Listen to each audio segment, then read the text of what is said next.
dumoble yata ang sakit ngayon kumpara sa mga naging ibang babae ng kanyang asawa na puro foreigner. Pero bakit ngayon ay sa mismong kakompetensya pa niya pumatol? No, Macy. Don't cry. It's okay. Titikman lang naman niya ang babaeng iyon at aabandonahin din pagkatapos. Ikaw pa rin ang mahal niya. At sa'yo pa rin siya uuwi.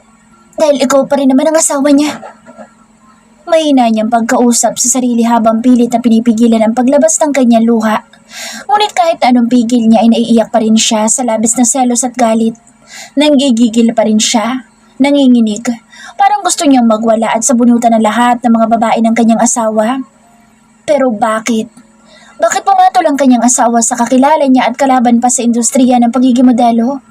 Talaga bang gusto siya nitong ilubog pa lalo sa galit at kahihiyan? Ang baba na nga ng tingin niya sa kanyang sarili pero mas lalo pa yata ang bababa ngayon. Walang hiya ka talaga. Wala kang kwentang asawa.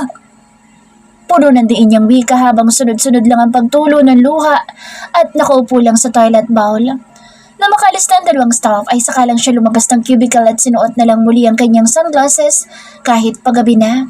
Hindi na siya nagpaalam pa sa kanyang manager at lumabas na siya ng building. Sumakay na muli sa kotse kung saan si Gavin nakaupo lang at doon ay naghihintay sa kanya. Uuwi na ba tayo, madam? Tanong nito sa kanya pagkapasok niya sa box seat. Yes, but not to the mansion. Idiretso mo ako sa Tagaytay. Doon sa rest house ko. Napahinto naman si Gavin nang marinig nito ang kanyang pagsagot sa garalgal na boses. Pasimple na siya nitong tinignan sa rearview mirror pero dahil nakasuot siya ng sunglasses ay hindi naman ito makita ang luhaan niyang mga mata. What's wrong, madam? Are you alright? Stop asking me! Just drive! Sigaw niya rito na hindi na napigilan pa dahil sa galit na sumisiklab sa loob ng kanyang dibdib. Parang nabigla naman si Gavin pero hindi na lang ito sumagot pa at pinatakbo na lang ang kotse paalis ng parking lot. Pagdating sa kanyang rest house sa Tagaytay ay dumiretso agad si Macy sa swimming pool area at agad na hinubad ang kanyang suot. Parang nagulat naman si Gavin na nakasunod sa kanya at mabilis na lang itong iniiwasan tingin. Nagmamadaling pumasok na lang muli sa rest house at iniwan na lang siya na mag-isa sa swimming pool. Suot ang red two-piece ay inabala ni Macy ang kanyang sarili sa paglangoy sa swimming pool kahit gabi na.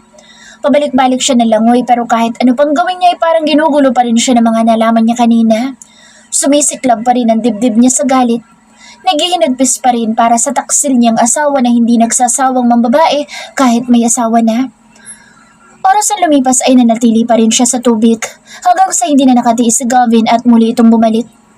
Madam, what would you like for dinner tonight? He asked without looking directly at her. No need. I'm not hungry. She casually replied, then plumped back into the swimming pool. Umalis din si Gavin matapos niya itong sagutin kaya muli siyang naiwan na mag-isa sa loob ng swimming pool. Habang upo na siya sa pagod, saka lang niya itinigil ang paglangoy at tumahon na mula sa tubig. Pumasok na siya sa rest house habang tumutulo pa ang tubig sa katawan at tanging ponte at bralang ang suot. Ngunit pagkapasok niya ay bahagyang nangunot ang noo niya nang hindi pa niya mahagilap si Gavin. Pero hinayaan na lang niya ito. Hindi na niya hinanap pa bagkus ay dumiretso siya sa basement kahit basang-basa. Pagdating niya sa loob ng basement kung saan nandoon ang wine cellar ay agad siyang kumuha ng isang bote ng mamahaling wine at pagbukas ay agad niya iyon tinungga papunta sa kanyang bibig at ininom na parang umiinom lang siya ng tubig. Dahil sa kalasingan ay nakatulog na siya nang nakaupo lang sa malamig na tiles at nakasandal sa wine rack. Madam? Madam! Hindi rin niya narinig pa ang pagtawag ni Gavin mula sa labas. Pero dahil sa patak ng mga tubig ay nasundan siya nito sa basement at parang nagulat pa ito nang makita siyang bagsak na sa kalasingan. Lumapit sa kanya si Gavin. Madam. Pagtawag nito sa kanya at marahan pa siyang niyugyug sa braso para gisingin ngunit umungo lang siya bilang sagot. Napabuntong hininga naman si Gavin at binuhat na lang siya nitong palabas ng basement. Dinala siya sa bedroom at doon marahan na pinahiga sa malambot na kama bago kinumutan kahit basang-basa. Isang buntong hininga pa ang kumawala kay Gavin bago ito lumabas ng bedroom. Hating gabi na magising si Macy. Nagising siya na inaapoy ng lagnat na pinaghalong lamig. Mainit ang kanyang buong katawan pero nanginginig siya sa sobrang lamig. Manang. Ungol niyang pagtawag sa katulong. Nakalimutan na kung nasaan siya. Walang sumagot pero ilang sandali pa'y bumukas na ang pinto at pumasok si Gavin. Madam? Tanong nito dahil narinig niya ang kanyang pagtawag. Ngunit hindi na siya sumagot pa rito at umungo lang habang nanginginig sa lamig. Nangunot naman ang noo ni Gavin at mabilis na lumapit sa kanya. Mahina na lang itong napamura ng makapasya at malaman kung gaano siya kainit. Ang lamig. Muli niyang ungol habang nakapikit ang mga mata at patuloy ang panginginig sa ilalim ng kumot. Ako mga alis na si Gavin para kumuha ng kumot sa kabilang room ngunit napahinto ito sa tangkang pag-alis nang yakapin niyang bigla ang braso nito. Stay with me. Please. Stay. She pleaded, her eyes still closed. Kaya naman imbes na umalis si Gavin ay naupo na lang ito sa kama at inayaan na lang siya sa pagyakap sa braso nito. Madam, may pagkain akong binili kanina sa labas. Nandoon na sa kitchen. Gusto mo bang kumain? Ikukuha kita. He asked softly. Ngunit imbis na sumagot ay sumiksik lang si Macy kay Gavin at nilipat ang pagyakap sa hita nito. Napahinto naman si Gavin at medyo nabigla pero hinayaan na lang siya nito. Katahimikan na ang namayani pero nanginginig pa rin si Macy sa ilalim ng kumot. Hanggang sa muli siyang kinapa ni Gavin sa noo at leeg pero ganoon pa rin. Mainit pa din siya. Madam, maiwan muna kita dito saglit. I will buy you some medicine outside. Paalam ni Gavin at marahanan nitong binaklas ang kamay niya na nakayakap sa hita nito. Ngunit imbes na hayaan ito makaalis ay malakas niya itong hinila sa braso, dahilan para mapahiga si Gavin sa kanyang tabi at doon na siya mabilis sumiksik sa katawan nito at yumakap. Para namang naniga si Gavin sa kama at hindi agad nakagalaw dahil sa pagkabigla. Kalaunan ay napalunok na lang ito at napatingin na sa kanya.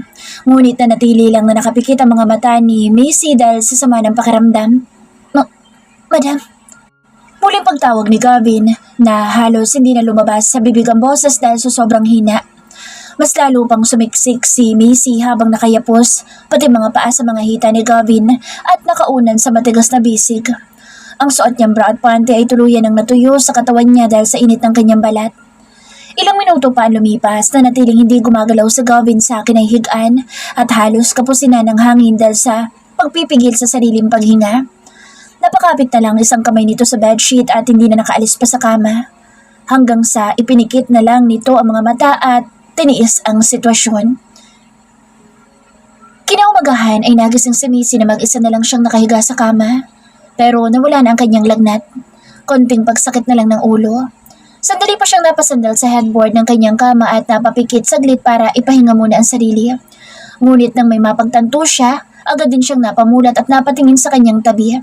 Sa bakas na pinaghigaan ni Gavin kagabi. Hanggang sa napabaling ang kanyang tingin nang marinig ang pagtunog ng kanyang phone sa loob ng kanyang bag na nakapatong sa ibabaw ng bedside table. Agad naman niya itong inabot at nilabas ang kanyang phone. Pero nang makitang manager niya ang tumatawag ay hinayaan niya lang itong mag-ring at hindi sinagot. Nang mawala na ang pag-ring ay agad siyang nag-online at muling tiningnan ang kumalat na litrato ng kanyang asawa. Ngunit wala na ang mga ito sa internet. Wala na siyang makita pa ni isang litrato. Well, hindi na rin siya nagtaka dahil ganoon naman lagi. Ganoon kabilis maglinis ng kalat ang taksil niyang asawa. May araw ka rin sa akin. Maghintay ka lang. Inis na lang niyang sambit at bumaba na ng kama. Pumasok siya ng bathroom at naligo. Nang matapos ay lumabas na siya, suot ang white bathrobe. Hindi na siya nag-abala pang magbihis at lumabas na siya ng bedroom. Diretsong bumaba ng spiral staircase. Katahimikan ang sumalubong sa kanya pagbaba. Sandali pa niyang inilibot ang tingin sa buong paligid. Hinanap ang kanang kamay na tauhan ng kanyang asawa ngunit hindi niya makita. Hanggang sa dumiretso na lang siya sa kitchen ngunit pagpasok niya sa pinto ay agad siyang napahinto. Nang makita na si Gavin ay suot pa rin ang black pants. Wala nang suit, white long sleeve polo na lang at nakatupi hanggang siko at nakasuot na ng black apron. Naabutan niya itong kasalukuyang inuunat-unat ang bawang at leeg habang nakangiwi na tila ba masakit ang pangangatawan. Pero nang makita naman siya nito ay sambilis ng kidlat na agad na napatayo ng tuwid at naging blanco agad ang expression. Good morning, madam. He greeted casually. Napairap lang si Macy at lumapit na siya sa table. Naupo sa isang upuan. Mabilis namang kumilos si Gavin at naglapag na ito ng pagkain sa table.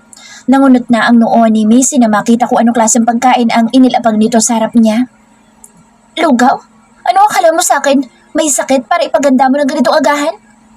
She complained. Napatikim naman si Gavin bago siya nito sinagot. May sakit kayo kagabi, madam. Binili ko na rin kayo ng gamot. Inilapag na nito sa harap niya isang paper bag. Ngunit napairap lang si Macy at hindi man lang tinapunan ng tingin ang paper bag. I don't need it. I want wine. Fetch some from the cellar. She demanded. Pero maaga pa para uminom, madam. He answered. Umarkong bigla ang kilay ni Macy sa narinig at nag-angat na ng tingin. At sino ka para pagbawalan ako? Napatikim namang muli si Gavin at iniwas ang tingin. Itinuon na lang ang tingin sa baba habang nanatiling nakatayo. I'm only concerned about your health, madam. Masama sa katawan ng isang taong alak lalo na kapag laging umiinom. Hindi na napigilan pa ni Macy ang matawa. Tuta ka ni Jake, hindi doktor, kaya huwag mo pangaralan. She yelled. Kumilos na lang muli si Gavin ngunit hindi para sumunod sa utos niya kundi nagtimpla lang ng kape at sakay nilapag sa harap niya. Here's some coffee. Why don't you drink this to get rid of your hangover? Macy closed her eyes to calm herself. No, I want wine. Ikuha mo ako roon. She insisted. Ngunit hindi na kumilos pa si Gavin at nanatili lang itong nakatayo na tila ba wala nang narinig pa. Hindi na mapigilan ni Macy ang mainis. Are you not going to follow my orders? She asked sternly. But Gavin remained silent. Isa. She started counting warningly. Dalawa. Ngunit ganoon pa rin, hindi man lang gumalaw si Gavin sa kinatatayuan nito. Napapikit na lang si Macy sa gigil at bumuga ng hangin. Oo nga pala, hindi naman kita tauhan. Tuta ka nga pala ni Jake. Nagtitimpi na lang niyang sambit at tumayo na. You asshole! Asig pa niyang pag-irap kay Gavin bago lumabas na ng kitchen. Ngunit pagdating niya sa pinto ng cellar ay hindi niya na mabuksan pa dahil nakalock na. Hinanap niya ang susi ng pinto pero hindi naman niya makita. Kaya naman muli siyang bumalik sa kitchen at nandoon pa rin si Gavin nakatayo. Tila alam nang babalik siya. Where's the key? She asked. Her voice filled with urgency and frustration. Nakalimutan ko na kung saan ko na ilagay, madam. Pasensya na. Mahinahon lang na sagot ni Gavin sa kanya nang hindi man lang siya tinapunan ng tingin. Napapikit na lang si Macy at mabilis na lumapit. Pagkahinto sa harapan ni Gavin ay agad niyang inilahad ang isang kamay. Give me the key! Wala sa akin, madam. He answered. Mas lalong nainis si Macy pero kinapa na lang niya sa suot na pants ni Gavin. Ipinasok niya ang kanyang kamay sa magkabilang bulsa nito. Hinayaan naman siya ni Gavin ngunit wala pa rin siyang mahanap na susi. Ilalabas mo o hindi? Hindi siya nito sinagot at nanatili lang na nakatayo. Huwag mo akong pinaglololo ko, Mr. Suarez. Hand over the key before my patience runs out. Despite her warning, Gavin stayed quiet. Isa! Dalawa! Sa sobrang gigil ni Macy ay walang pagdadalawang isip na kinalabit niya na lang ang batok ni Gavin at buong gigil na siniil ng halik ang labi nito. Gavin's eyes widened in surprise. Ngunit sa sobrang gigil ni Macy ay hindi lang basta halik ang ginawa niya dahil kinagat niya ang ibabang labi ni Gavin dahilan para magkasugat ito at dumugo.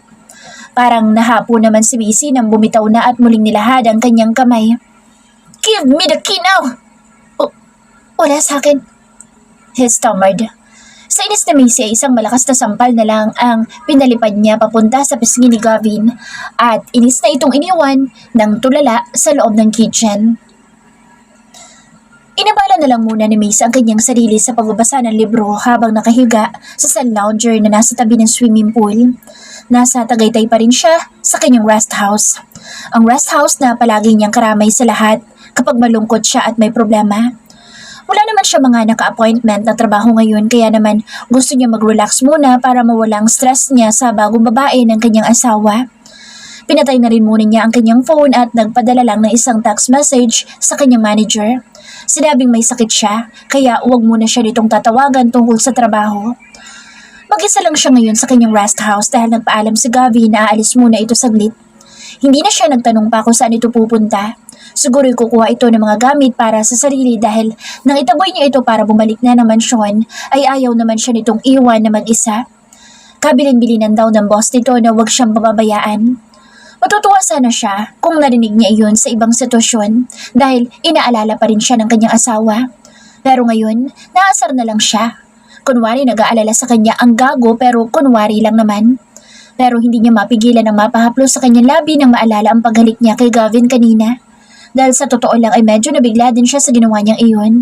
Pero hindi niya mapigilan ang mapangisi nang maalala ang reaksyon nito na akala mo'y first time mahalikan ng isang babae. Mahina siyang bumuntong hininga at ibinaba na ang binabasang libro dahil parang nakaramdam na siya ng antok sa pagbabasa. Sa kanyang pagpikit ay tuluyan na siyang nakatulog.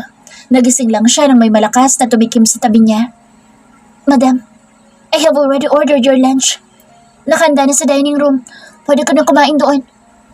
Wika ng boses ni Gavin. Later. I'm still feeling sleepy. Inantok naman niyang sagot dito at muli nang pumikit. Hindi na siya kinukulit pa ni Gavin. Gayunpaman ay umalis lang ito saglit at nang bumalik ay narinig na lang niya ang ingay ng kung ano. Kaya naman nabitin ang balak pa sana niyang pagtulog ulit at muli na siya nagmulat. Nakita niyang inilalagay ni Gavin ng isang table sa tabi ng kanyang kinahigaan na sun lounger at doon ito inilapag ang mga dalang pagkain. Vegetable salad, sandwich at iba pa. Please eat, madam. You haven't had anything since last night? Gavin gently urged as he placed the food on the table. Parang nagutom naman bigla si Macy na makita ang mga pagkain at bigla na lang tumunog ang kanyang tiyan. Kaya naman tumayo na lang siya at naupo sa isang upuan. Come here and join me for a meal. She cordially invited Gavin. No, madam. I'm not hungry. He politely declined before stepping aside after serving the food. Napairap na lang si Macy at inumpisahan na lang niyang kumain. Hanggang sa natapos siya ay nanatili lang si Gavin na nakatayo ng tahimik sa bandang hulihan niya at pinapanood lang siya nito. Umalis lang ito sa kinatatayuan nang matapos siyang kumain dahil nilinis na nito ang kanyang pinagkainan. Bumalik naman siya ng upo sa sun lounger at naglagay ng sunblock sa kanyang katawan dahil napakainit na ng araw, gawa ng tanghali na rin. Mabuti na lang ay may umbrella naman sa kanyang sun lounger, kaya kahit papaano ay hindi gaano kainit. Mr. Suarez, napahinto si Gavin nang marinig dito ang pagtawag niya at nilingon siya nito habang buhat ang tray ng pinagkainan niya. Yes, madam. May number ka ba ni Jake? She asked. I have, madam. Call him for me. Natigilan naman saglit si Gavin hanggang sa dinukot na lang nito ang phone sa bulsa ng pants. Ibibigay ko nila ang number niya sa inyo. No, I want you to use your phone to make the call. Mabilis niyang sagot dito at nilahad ang kanyang isang kamay. Give me your phone. Walang nagawa si Gavin kundi ibigay na lang nito ang phone sa kanya bago ito tumayo na lang sa tabi niya at ibinaba muna pabalik sa table ang tray. Agad naman niyang hinanap ang number ni Jake sa Italy at nang mahanap ay agad na niya itong tinawagan. Nag-ring ang number ng 3 beses bago may sumagot. Paungol na bungad ng boses ni Jake na akala mo'y nahahapo. Nangunat na ang noo ni Macy at agad na nakaramdam ng pag-aalala. Ngunit bago pa siya makasagot at magtanong ito kung ano ang nangyayari, ay bigla na lang na may boses babae siyang narinig na parang umuungol. Ano yun, Gavin? May problema ba't napatawag ka? Paos na tanong ni Jake pero sinabayan naman ng pag-ungol. Babe, please, ride me fast. Ungol din ang boses ng babae na parang malalagutan na rin ang paghinga. Naglakong bigla ang pag-aalala ni Macy para sa asawa at napalitan na naman ang galit. Napasigaw siya ng malakas at naitapon ang hawak na cellphone na agad namang umumpok sa gilid ng swimming pool bago ito nahulog sa tubig. Madam! Gulat namang sambit ni Gavin at umawag na lang ang labi nang makita ang paglubog ng cellphone nito papunta sa pinaka-ilalim ng swimming pool. Hindi na napigilan ni Macy ang kanyang sarili at binuhos na lang ang galit sa pagsigaw. Maglaksa ng aring yung dalawa ng kabit mo! You shameless son of a bitch! Take! Marrying you was a big mistake! You scoundrel! Malakas niyang sigaw na umeko pa sa tahimik na paligid. Matapos sumigaw ay umalis na siya ng swimming pool at muling pumasok ng rest house. Naiwan naman si Gavin na napailing na lang. Macy proceeded straight to the basement and since the door was still locked, she quickly grabbed a vase and slumped it against the doorknob. However, the vase just shattered and the doorknob remained intact. Not only that, But her hand got caught and started bleeding. Ngunit dahil sa galit niya, hindi na niya naramdaman pa ang sugat at hinayaan lang ito. Kinuha na lang niya ang isa pang mamahaling vase pero nang akmang ihahampas na niya itong muli sa doorknob ay may mabilis nang pumigil sa braso niya. "Let me open it for you." Si Gavin na mabilis na sinusi ang doorknob. Nalisik na lang ang mga mata ni Macy. "You jerk! Isa ka pa!" Galit niyang panlilisik ng mata kay Gavin at basta na lang itinapon sa sahig ang vase. Dahilan para mabasag ito at kumalat. Nang mabuksan na ni Gavin ang pinto ng basement ay agad na pumasok si Macy sa loob at dumiretso sa wine cellar. Diretso siyang kumuha ng isang bote ng alak. Basta kung ano lang ang mahawakan niya ay yun na ang kinuha niya. Bago siya muling lumabas ng basement. Bumalik siya sa swimming pool at muling naupo sa sun lounger bago binuksan ang bote ng alak at tinungga agad papunta sa kanyang bibig. Napapikit na lang siya sa matapang na pagdaloy ng alak sa kanyang lalamunan. Hindi naman nagtagal ay sumunod din agad si Gavin na bitbit ang first aid kit at agad itong naupo sa tabi niya. "Let me see your hand, madam. Gagamutin ko lang para... Huwag mo akong pakialaman!" Galit niyang sigaw rito at mabilis na piniksi ang kamay ni Gavin sa tangka nitong paghawak sa kanya. Napabuntong hininga na lang ito at imbis na pilitin pa siya, mas pinili na lang nitong lumayo sa tabi niya at naupo na lang sa kabilang sun lounger. Malapit ng mga lahat ang alak na mapahintong bigla sa Macy sa muling pagtungga sa kanyang bibig. Itinaas na niya ang bote ng alak gamit ang kanyang isang kamay at sandali itong pinagmasdan nang nakakunot na ang noo. "Wait a minute. Why am I drowning myself in alcohol for a worthless man?" Kausap niya sa bote at bahagya ng natawa ng pagap. "No way, Macy. Wake up, bitch! Hindi mo dapat pinapatay ng ganito ang sarili mo dahil lang sa isang walang kwentang lalaki na hindi ka naman kayang pahalagahan." Kausap niya sarili at mapait pang umiti. "Kung kaya niya magpakasaya sa pili na iba, ba't hindi mo rin gawin? Magpakasaya ka rin. Tama ng pagtitiis mo at pagpapakatanga." Pagakpa siyang natawa matapos pangaralan ng sarili at muli nang tinungga papunta sa kanyang bibig ang bote. Sa tama ng alak ay parang nalasing na siya agad kahit hindi pa naman gaano karami ang kanyang naiinom. Hanggang sa muli siyang nanggigil at malakas na lang na itinapon sa kabilang side ng swimming pool ang hawak niyang bote. Dahilan para mabasag ito at tumapon ng laman. Tumalsik pa ang ilang bubog at nahulog sa ilalim ng swimming pool. Matapos itapon ng bote ay tumayo na si Macy at napatingin siya kay Gavin na ngayon ay tahimik lang na nakaupo habang nakatingin sa kanya. "Matanong ko lang, nakatikim ka naman ng babae?" she asked, stepping closer to him. "Hindi ako kumakain ng tao, madam." Baliwala lang na sagot ni Gavin at mabilis na nitong iniiwas ang tingin sa kanya. Napahinto naman siya sa paglapit at nanlisik ang mata. "You insolent fool! Hindi yun ang ibig ko sabihin sa tanong ko!" she shouted in irritation. "Nakatikim ka na ba ng babae sa kama?" she asked again. Ngunit hindi na sumagot pa si Gavin at sumandal na lang ito sa sun lounger habang nanatili ang tingin sa ibang direksyon. "This jerk!" Mas lalong nainis si Macy. Kaya naman mabilis na siya lumapit at hinablot ang kwelyo ng suot na white shirt ni Gavin. "Sumagot ka ng maayos kapag tinatanong kita. Nakatikim ka na ba ng babae sa kama?" Parang nabigla naman si Gavin pero napatikim na lang ito. Hindi pa, madam." Sagot na lang nito sa kanya pero nasa kabilang direksyon naman ang tingin. Napangisi na si Macy at gamit ang kanyang duguan na kamay ay marahanan niyang hinaplos ang pisngi ni Gavin na ikinugulat naman nito. "Oh, poor virgin boy." Anas niya at napailing-iling pa na tila disappointed at awang-awa rito. "Bakit hindi ka man lang mabigyan ni Jake ng babae? Samantalang siya'y kaliwat kanan na nagiging babae. Bawat lugar na pinupuntahan, iba't ibang pokpok ang tinitikman." Gavin cleared his throat. Hindi na lang ito sumagot at pasimple na lang na iniiwas ang pisngi na may bahid na ng dugo. Ngunit napangisi lang si Macy at patuloy pa rin ang paghaplos sa pisngi ni Gavin. Ang kanyang kamay ay patuloy pa rin ang pagdurugo pero hindi niya ramdam ang sakit. "Ano kaya kung agawin na lang kita mula sa boss mo?" Mahina niyang bulong sa puno ng tanga ni Gavin. Ngunit parang wala lang itong narinig at nanatili pa rin ang tingin sa ibang direksyon. Kaya naman, ang paghaplos ni Macy ay bumaba na sa leeg ni Gavin at napangisi na lang siya nang mapansin ang paggalaw ng Adam's apple nito na tila ba nahihirapan ng huminga.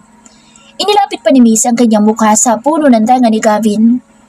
Sabihin mo nga sa akin, gusto mo bang tumikim ng babae, Mr. Suarez? She whispered seductively into his ear. Ngunit para lang robot, si Gavin na walang narinig. Basta gumalaw lang ang Adam's apple nito. Sumagot ka kapag tinatanong kita, Mr. Suarez. She whispered seductively once more, attempting to draw a reaction from him. Yet, it was as though she were speaking to a malfunctioning robot that could no longer process commands. Hindi na mapigilan ni Macy ang muling mainis at tumayo na. Umatas na siyang palayo kay Gavin at huminto sa gilid ng swimming pool. Ayaw mong sumagot? Fine, matutulog na lang ako sa ilalim ng swimming pool para kapag namatay ako, papatayin ka rin ang boss mo. Matapos sabihin iyon ay ipinikit na ni Macy ang kanyang mga mata at kusa ng nagpahulog sa swimming pool. Pabagsak siya sa tubig at unti-unti lumubog sa pinakailalim. As she lay at the bottom of the swimming pool, she opened her eyes and looked up. She waited for him to rescue her. Hanggang sa hindi nagtagal ay tumalo na nga si Gavin. Napangisi na lang si Macy at mabilis na ipinikit muli ang kanyang mga mata. Gavin dived and hugged her around the waist, pulling her out of the water with one arm. Ngunit pagkahon sa swimming pool ay nagpanggap si Macy na nawalan ng malay. Dahilan para mataranta si Gavin at napuno ng pag-aalala. Madam! Madam! Taranta nitong pagtawag at mahina pang tinatapik-tapik ang kanyang pisngi habang nakahiga siya sa mga bisig nito. Nang hindi siya sumasagot ay mabilis na siya nitong inihiga sa gilid ng swimming pool at inumpisahan na siyang i-CPR. Gusto mong matawa at medyo nasasaktan ay tiniis na lang ni Macy ang pump ng mga kamay ni Gavin sa kanyang dibdib. Hanggang sa hinawakan na nito ang kanyang panga at binuksan ang kanyang bibig. Doon na siya lihim na napangisi at hinintay na lang ang sunod na mangyayari. Hanggang sa hindi nagtagal ay naramdaman na nga niya ang paglapat ng labi nito sa kanyang labi para sana bigyan siya ng hangin pero doon na niya ito niyapos sa leeg at sinalubong ng hindi inaasahang halik. Gavin's eyes widened in surprise and he froze. Napangisi na lang si Macy at bumitaw na ng halik. Does my kiss taste good? She asked seductively, caressing Gavin's cheek. Agad na nagtama ang kanilang mga mata at nasaksihan niya ang paggalaw ng Adam's apple ni Gavin dahil sa paglunok nito at biglang na-speechless dahil sa pagkabigla. Cheat with me, Mr. Suarez. She pleaded. Doon ay parang nagulat ulit ang ekspresyon ni Gavin at muli itong napalunok. Pero nanatili lang itong nakatingin sa kanya. I'm not a cheater. He finally answered. Natawa naman bigla si Macy dahil sa nakuhang sagot. You're not a cheater. I like it. Then be loyal to me. Abandon your boss and be mine. Maging akin ka na lang. She offered. Sandali pang napatitig si Gavin sa kanya hanggang sa hindi na kayanang makipagtitigan at iniiwas na lang nito ang tingin nito. Lasing ka na.